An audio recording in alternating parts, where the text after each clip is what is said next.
प्यारे देशवासियों, नमस्कार। आज एक गंभीर सवाल मैं सरकार से करना चाहूँगा, प्रधानमंत्री महोदय से करना चाहूँगा और देश की जनता से भी अपील करूँगा कि इसके ऊपर गंभीरता से आप विचार करें। यानी एक मानहानि केस में अभी हाल में कांग्रेस के एक इनके जो पुराने अध्यक्ष थे राहुल गांधी, उनको सज़ा हुई है। दोषी को सज़ा ज़रूर होनी चाहिए, मैं बिल्कुल इसके पक्ष में हूँ। सबसे बड़ी बात कि सबको एक नज़र से देखा जाए। कानून भेदभाव नहीं करता है, कानून बिल्कुल भेदभाव नहीं करता है। मानहानि का अगर किसी ने ऐसा कोई केस किया है, इंसिडेंट किया है, तो उसको सज़ा ज़रूर मिले। लेकिन दोहरे मापदंड क्यों? इस देश में दोहरे मापदंड क्यों? इन्होंने अगर कुछ गलत बयान दिया है तो इससे ज़्यादा गलत बयानबाजी तो बीजेपी के खुद नेता दे रहे, खुद प्रधानमंत्री देते रहे। कितने मौक़ों पर विदेश में जा करके प्रधानमंत्री महोदय ने भी देश का नाम नीचा किया है। एक दफ़ा तो प्रधानमंत्री महोदय ने यहाँ तक कह दिया था, किस देश में पैदा हो गया हूँ मैं, मुझे शर्म आ रही है कि मैं भारत में पैदा हुआ, हिंदुस्तान में पैदा हुआ हूँ। कैसे लोग हैं यहाँ के, यहाँ तक कहा प्रधानमंत्री महोदय ने। उनके खिलाफ FIR कौन करेगा? उनके खिलाफ केस कौन चलाएगा?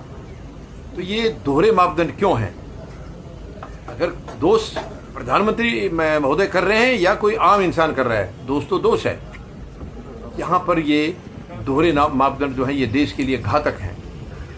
यहाँ मैं माननीय सर्वोच्च न्यायालय से अपील करूँगा, माननीय राष्ट्रपति महोदया से अपील करूँगा कि सरकार की इस गलत नीति को गंभीरता से लिया जाए और देश में किसी के साथ अन्याय ना हो। यानी वो मानहानि का केस जो है 2019 का है।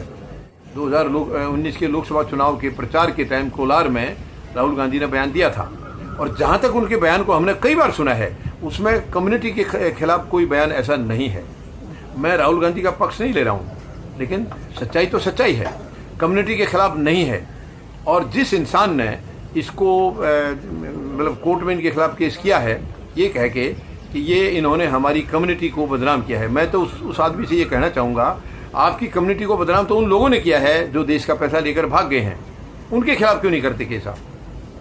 देखिए, ये नौबत क्यों आई? उन्हीं की वजह से आई है, जो पैसा लेकर भगौड़ा हो गए हैं, आम जनता का पैसा लेकर के। आपको केस उनके खिलाफ करना चाहिए था बजाय इसके, और इनको भी किया है। तो ऐसे केस तो मानहानि के बहुत सारे हो जाने चाहिए। खुद प्रधानमंत्री महोदय के खिलाफ भी होंगे। गलत जबानी उन्होंने बहुत बार की है, बहुत मौक़ों पर की है। मैं प्रधानमंत्री के पद के खिलाफ कुछ नहीं कह रहा हूँ, लेकिन प्रधानमंत्री महोदय का ये धर्म बनता है कि अपनी गरिमा को, पद की गरिमा को बना के रखें, पद की गरिमा को निभाएं। प्रधानमंत्री महोदय कितने मौक़ों पर पद की गरिमा को खुद गिराते हैं, ये बड़ी अफसोस की बात है। और जिसने ये कंप्लेंट की थी उसने खुद स्टे ले लिया था 1 साल पहले, माननीय अदालत से स्टे ले लिया था कि मेरे पास सबूत नहीं है। अचानक सबूत कहाँ से आ गए? इसका मतलब राहुल गांधी के विदेश में जो इंग्लैंड में दिए बयान को बार बार ऊपर उछाल रही थे बीजेपी वाले और उसको बोलने नहीं दे रहे थे। उन्होंने अडानी के खिलाफ जो आवाज़ उठाई थी, जबकि वो जायज़ लग रहा है। अगर अडानी ने भ्रष्टाचार किया है तो उसकी छानबीन होनी चाहिए, उसकी जाँच होनी चाहिए। क्यों नहीं होनी चाहिए? तो उसको दबाने के लिए सरकार ने तुरंत उस केस को दोबारा से ओपन कराया है और गलत सलत कागज़ दे करके अदालत से सज़ा दिला दी है। और तुरंत, जबकि सज़ा के ऊपर रोक है 30 दिन की, उसके बावजूद तुरंत इन्होंने उनकी जो सांसदी थी वो भी छीन ली, यानी संसद की सदस्यता को भी छीन लिया और घर खाली करने के लिए भी आदेश दे दिया। हालांकि मुझे उम्मीद है कि ये बड़ी अदालत में ये केस चलेगा नहीं, ये वहाँ ख़त्म हो जाएगा, क्योंकि काफ़ी कमियाँ इसके अंदर लग रही हैं। लेकिन फिर भी ये शर्म की बात है कि सरकार दोहरा रवैया अपनाती है, अपने को खुद को किसी और तरीके से देखती है, अपने चहितों को और तरीके से, और आम जनता या विपक्ष को किसी और तरीके से। ये शर्मनाक है।